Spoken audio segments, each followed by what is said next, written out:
بسم اللہ الرحمن الرحیم۔ اللہ تعالیٰ کی توفیق سے اور اس کے فضل و کرم سے قرآن مجید کے مضامین کے خلاصے پر مشتمل یہ سلسلہ شروع ہو رہا ہے۔ آج ہم پہلے پارے کا آغاز کر رہے ہیں اللہ تعالیٰ کی توفیق سے۔ پہلا پارہ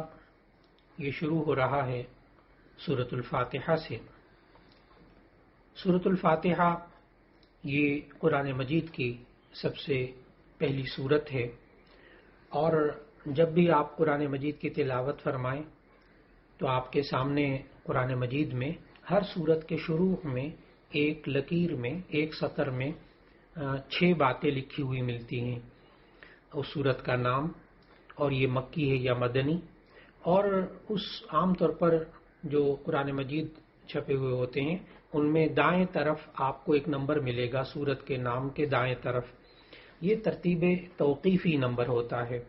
یعنی قرآن مجید میں کس سورت کو کس سورت کے بعد اور پہلے رکھنا ہے، یہ بات موقوف تھی حضرت جبرائیل علیہ السلام کے بیان کرنے پر، اس لیے اس کو ترتیب توقیفی کہتے ہیں۔ اور یہ اسی ترتیب سے یہ وہ سیریل نمبر ہے جو کہ اللہ تعالیٰ نے نبی صلی اللہ علیہ وسلم کو جبرائیل علیہ السلام کے ذریعے بتایا، اور اسی ترتیب سے آج ہمارے سامنے پورا قرآن مجید موجود ہے، اور اسی ترتیب سے لوح محفوظ میں قرآن مجید موجود ہے۔ تو یہ ترتیب توقیفی ایک لکھا ہوتا ہے۔ پھر بائیں طرف سورت کے نام کے بائیں طرف ایک نمبر لکھا ہوتا ہے، یہ ترتیب نزولی ہے، نازل ہونے کے اعتبار سے سورت کا نمبر ہوتا ہے۔ اور پھر اس کے بعد اس کے بالکل ایک طرف آیات، دائیں طرف آیات کی تعداد لکھی ہوتی ہے، اور بائیں طرف جو ہے رکوع کی تعداد لکھی ہوتی ہے۔ اس طرح ہمیں اگر قرآن مجید کے بالکل ہر سورت کے شروع میں جو ایک سطر ہوتی ہے اس میں ہمیں 6 چیزیں مل جاتی ہیں۔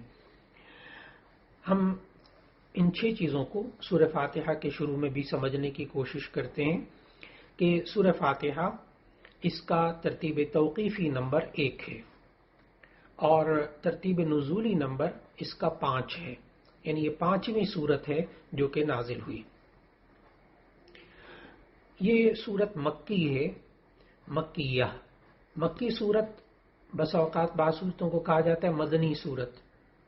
مکی ویسے لفظ کا مطلب تو یہ ہوتا ہے مکے والی، اور مدنیہ کا معنی مدینے والی، لیکن مفسرین کی اصطلاح میں مکی اس سورت کو کہتے ہیں جو ہجرت سے پہلے نازل ہوئی، اور مدنی اس سورت کو کہتے ہیں جو ہجرت کے بعد نازل ہوئی۔ تو سورۃ الفاتحہ یہ مکی سورت ہے، یعنی اس کا مطلب یہ ہوا کہ یہ سورہ فاتحہ ہجرت سے پہلے نازل ہوئی۔ اور اس کا نام جو سورہ فاتحہ رکھا گیا اس لیے کہ یہ لفظ سورہ فاتحہ، یہ نام اس سورت کے اندر خود تو موجود نہیں ہے، لیکن اس کا نام سورہ فاتحہ اس لیے رکھا گیا کہ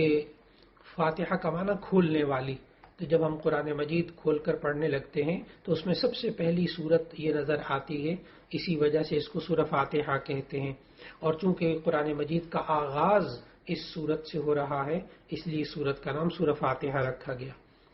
اس سورت کے اندر کل 7 آیتیں ہیں اور 1 رکوع ہے۔ اس سورت کے اور بھی بہت سارے نام ہیں جو کہ مختلف مفسرین نے روایات کی روشنی میں لکھے ہیں۔ اس کو ام القرآن بھی کہتے ہیں،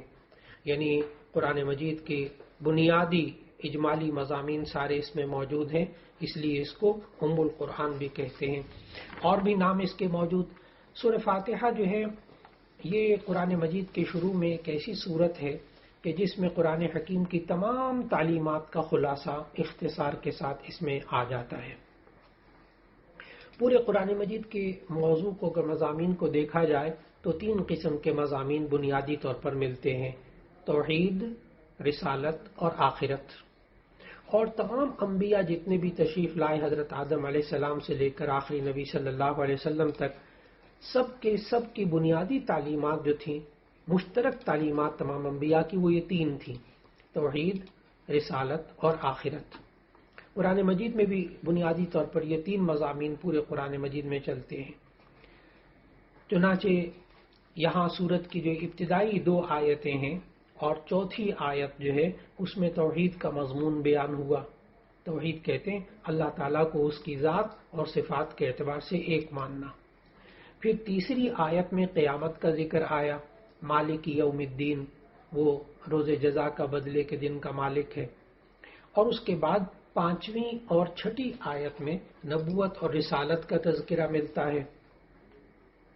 اور پھر اس کے بعد اللہ تعالیٰ نے اس سورت کے آخر میں ہمیں سمجھایا کہ یہ بندہ سیدھے راستے کو اللہ کی طرف سے مانگتا ہے کہ اللہ مجھے سیدھا راستہ دکھا، اور یہ انسان اپنی زبان پر پھر یہ بھی لاتا ہے اس سورت کو پڑھتے ہوئے، ان لوگوں کا راستہ جن پر تو نے انعام کیا، ان لوگوں کا راستہ نہیں جن پر تیرا غضب نازل ہوا اور جو گمراہ ہوئے. معلوم ہوا کہ اس بندے نے جو ہدایت مانگی سیدھے راستے کی تو خود زبان پہ یہ لے کر آیا کہ ان لوگوں کے یا اللہ مجھے راستے پر چلنے کی توفیق دے جس میں کہ انسان کامیاب ہوتا ہے، اور وہ آگے قرآن مجید میں موجود ہے. اسی طرح اس میں اللہ تعالیٰ نے ہمیں سورہ فاتحہ ہمیں دعا کرنے کا بھی حکم دیا، اور ایک دعویٰ بھی انسان کرتا ہے اللہ کے سامنے کہ اے اللہ کہ میں صرف اور صرف تیری عبادت کروں گا اور صرف تجھ ہی سے مدد مانگوں گا. تو دعا کا سلیقہ بھی سکھایا، اور آئندہ کے لیے انسان کے ذمے یہ عہد بھی سکھایا کہ اس نے یہ وعدہ کر لیا تھا کہ ہم صرف تیری عبادت کریں گے اور صرف تجھ ہی سے مدد مانگیں گے. پھر اس کے بعد پہلے پارے میں سورۃ البقرہ کا آغاز ہوتا ہے. سورۃ البقرہ اس کا توقیفی نمبر 2 ہے، یعنی قرآن مجید کی دوسری سورت ہے یہ، لیکن اس کا جو نزولی نمبر ہے نازل ہونے کے اعتبار سے وہ اس کا نمبر 87 ہے. یہ مدنی سورت ہے، یعنی اس سورت کا اکثر حصہ ہجرت مدینہ کے بعد بالکل ابتدائی دور میں نازل ہوا. اس کی کل آیات سورۃ البقرہ کی 286 ہیں، اور یہ اس میں کل رکوع 40 ہیں. سورہ بقرہ کے اندر کل رکوع 40 ہیں، اور یہ قرآن مجید کی سب سے طویل ترین سب سے لمبی سورت ہے. اس سورت کا یہ سورت مدنی ہے، اور ہمیں اس کی آیات اور رکوع بھی معلوم ہوئے، اس کا ترتیب نزولی اور ترتیب توقیفی بھی معلوم ہوا. اب یہ جو سورۃ البقرہ کا نام بقرہ رکھا گیا، دراصل بقرہ کا معنی ہوتا ہے گائے، اور اس واقعے کو گائے والا واقعہ سورۃ البقرہ کے اندر اللہ تعالیٰ نے آیت نمبر 67 سے آیت نمبر 73 تک اس کا ذکر فرمایا، اور انہی آیات میں لفظ بقرہ بار بار آیا ہے. گویا کہ سورۃ البقرہ کا نام خود سورۃ البقرہ کے اندر موجود ہے. آیت نمبر 67 سے آیت نمبر 73 تک یہ بات موجود ہے. اس لیے اس کو سورۃ البقرہ کہا جاتا ہے کہ اس میں وہ گائے کے ذبح کا واقعہ موجود ہے. اصل میں وہ گائے والا واقعہ یہ پیش آیا تھا جس کا ذکر اللہ تعالیٰ نے اس سورت میں فرمایا کہ بنی اسرائیل کا ایک مالدار شخص تھا، تو اس کے بھتیجے نے مال وراثت لینے کی غرض سے اسے قتل کر دیا. پھر رات کے وقت میں اس نے یہ لاش اٹھا کر اپنے اس چچزاد بھائی کی وہ کسی اور کے دروازے پر رکھایا، اور ظاہر ہے جہاں لاش ملی تو اختلاف پیدا ہو گیا کہ قاتل کون ہے، لڑائی جھگڑا شروع ہو گیا. اس پر اللہ تعالیٰ نے حضرت موسیٰ علیہ السلام کے ذریعے ان لوگوں کو حکم دیا کہ انہیں چاہیے کہ وہ ایک گائے ذبح کر دیں، اور اس کے گوشت کا کچھ حصہ اس مقتول کے جسم کے ساتھ لگائیں گے، تو ایسا کرنے سے وہ مقتول زندہ ہو جائے گا دوبارہ، اور وہ بتائے گا کہ میرا قاتل کون ہے. یہ واقعہ پیش آیا. اس پر اللہ تعالیٰ نے یہ بھی ذکر کیا کہ ان لوگوں نے بہت اس میں چونچرا کی کہ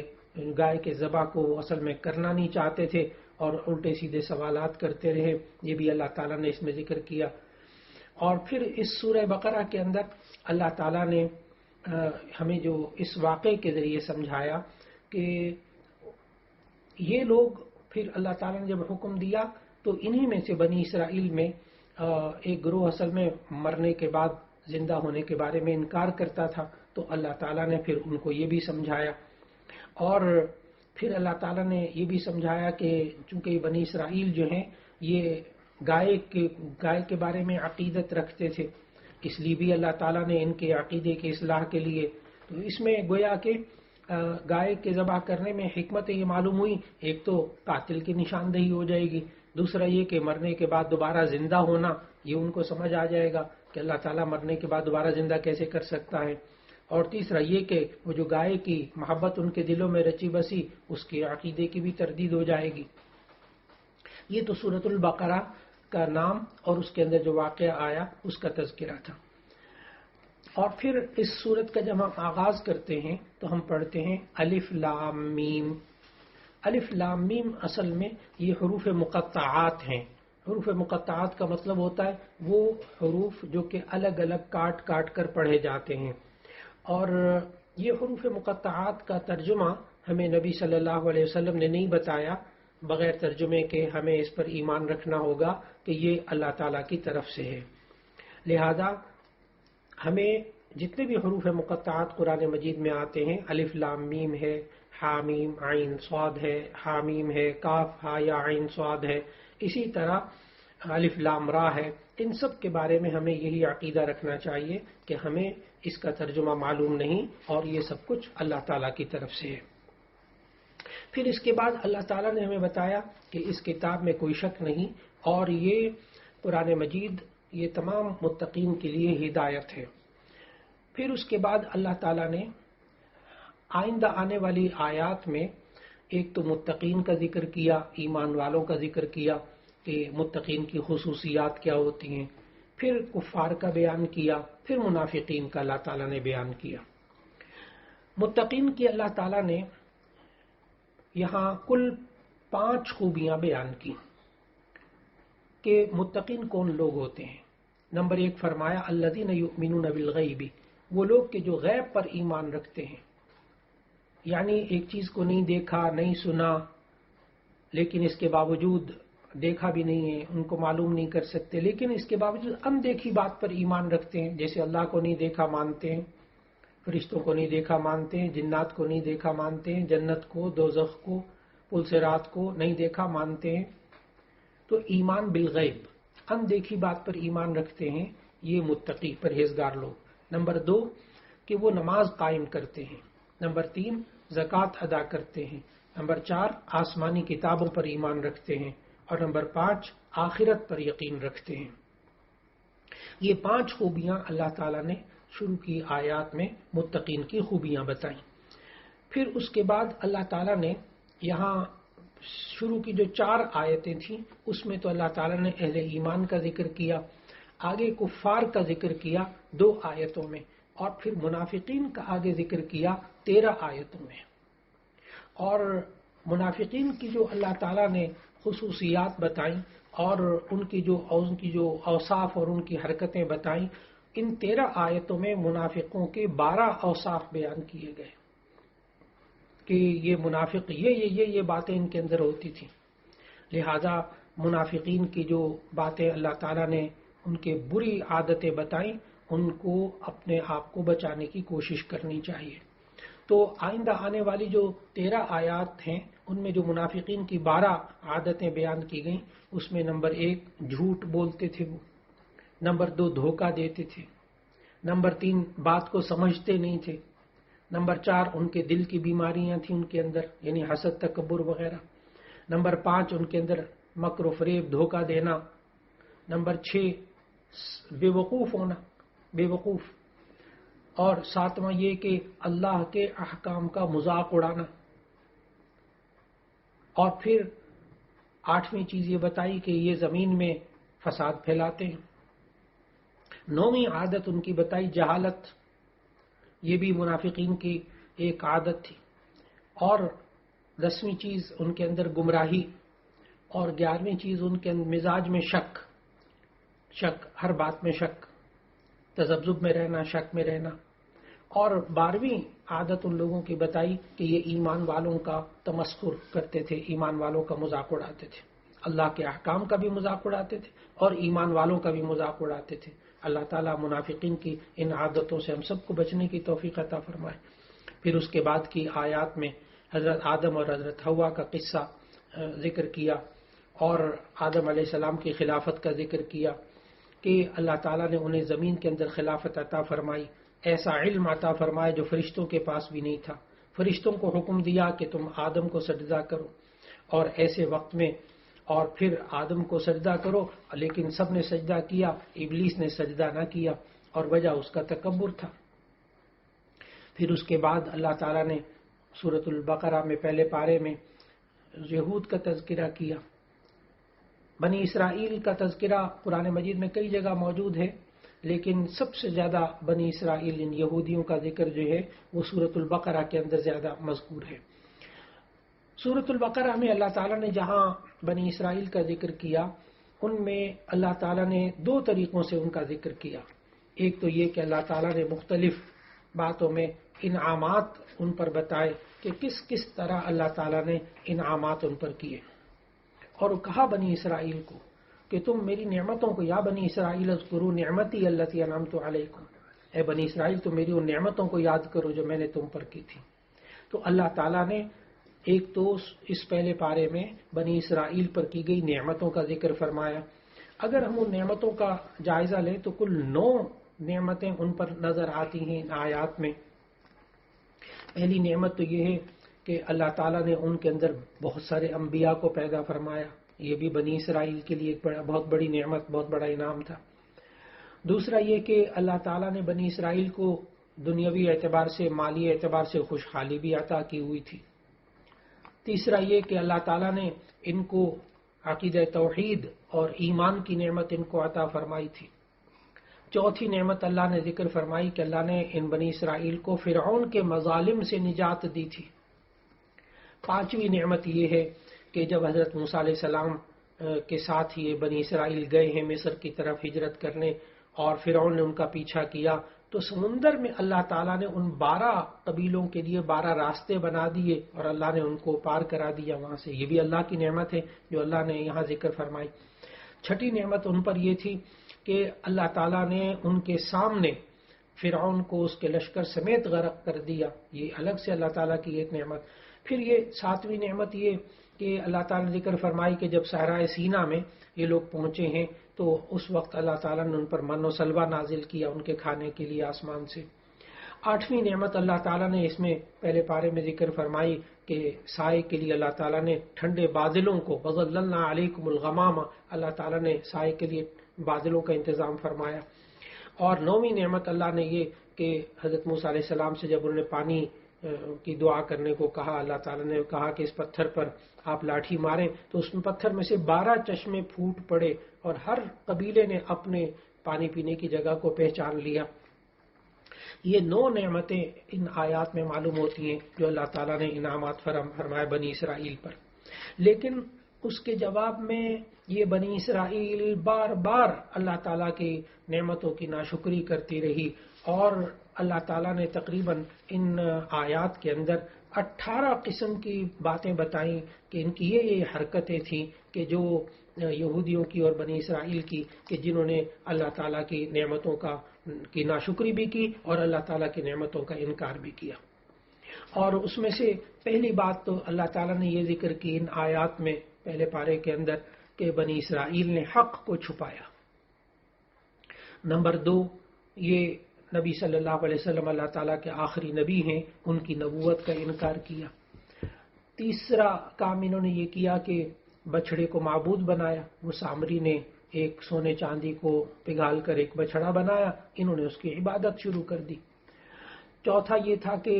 جب وادی سینا میں ان کو من و سلوہ ملا تو انہوں نے بے صبری اور لالچ کا مظاہرہ کیا کہ ہمیں یہ نہیں چاہیے، ہمیں تو دال اور جناب سبزی اور یوں چاہیے۔ پھر جب یہ اللہ تعالیٰ نے کہا کہ تم، پانچواں یہ کہ اللہ تعالیٰ نے ان کو کہا کہ تم فلاں شہر میں داخل ہو جاؤ، اور دیکھو سجدہ کرتے ہوئے داخل ہونا اور حطۃ کہتے ہوئے داخل ہونا، یہ اللہ گناہ کم کر دے، تو وہ جناب متکبرانہ انداز میں داخل ہوئے، اس طرح کہ اپنے اوپر کے بدن کو تو نہیں جھکایا۔